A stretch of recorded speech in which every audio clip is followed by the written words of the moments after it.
I'm at the farmhouse. Today is August 1st. I continue with framing.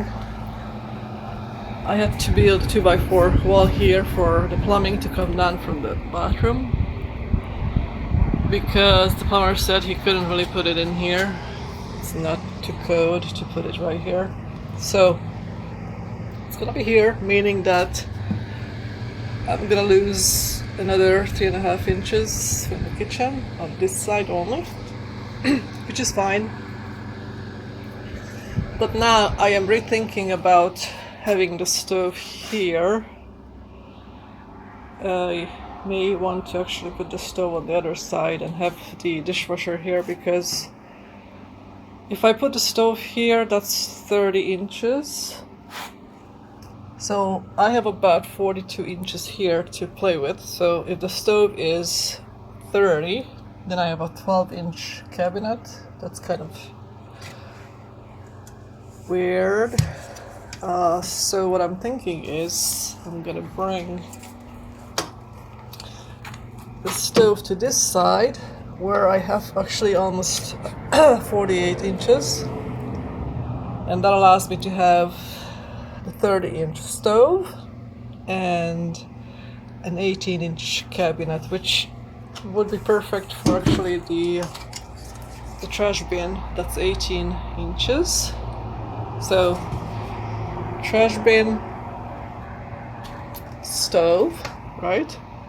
And then there's a little space here to put pots, hot pots, take off the stove, put it on here, and then it goes into the sink. Then it goes into the dishwasher. So on this side, on the left side of the sink, because here's the sink, the left side of the sink, now I have 42 inches of space, counter space to prep food. So I think that's gonna work out real well.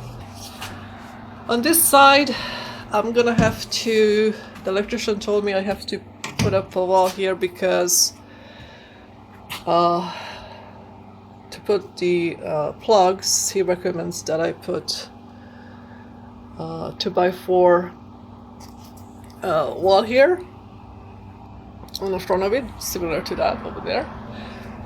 And actually that's not gonna be bad because this kitchen, I don't know where I can stand to show that. This kitchen is pretty wide between the two sides, so I'm not really losing any space because it's just gonna have the two sides closer to each other. So it's gonna be okay. So that's where I am. So the next thing I'm gonna do is take this old wall stud out that used to be the end of the kitchen and build this wall out. It's about, I don't know, I think this is about 7 feet. Let's see, 784. It's a little bit more than 7 feet, probably 8. But anyhow, that's gonna be piece of cake. I don't know, because I do have to put in strapping first for the top plate. So that's gonna make it a little bit difficult, but I'm thinking if I put in, let's see, how many do I really need? I'm gonna put in 1, 2, 3, 4. I think if I put in 4, I'll be fine, and nothing is in my way, thank God. So I'll show you that when it's done. Finished today the kitchen wall addition. Now I just have to put in the blockings for the cabinets. So this is good, ready to go. Also, I've been working on the header here that's gonna go across.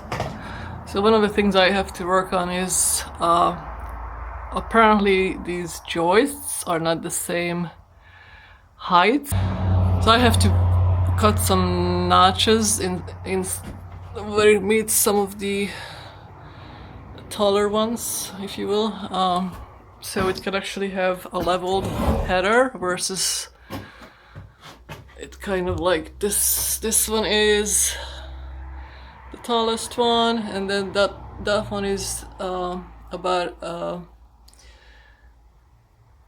centimeter shorter, and the third one is about 2 millimeters shorter than this one. So I have to notch for this one and a tiny bit for this one, and then that's gonna be our guide as far as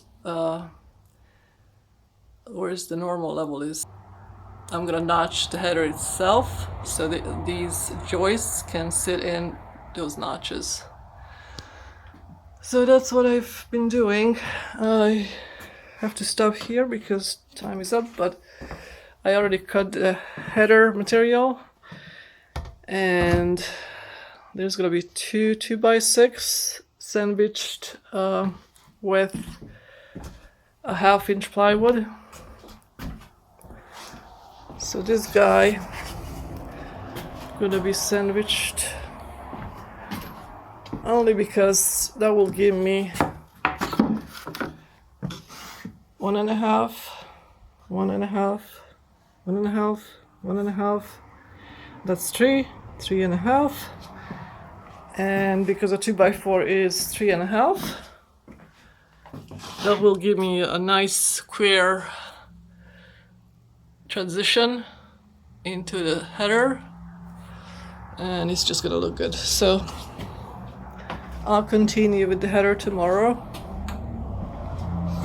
and the plan is to finish putting in the blocking on that side and this side, and we have to work on the bathroom floor. So the bathroom floor will have to be taken up.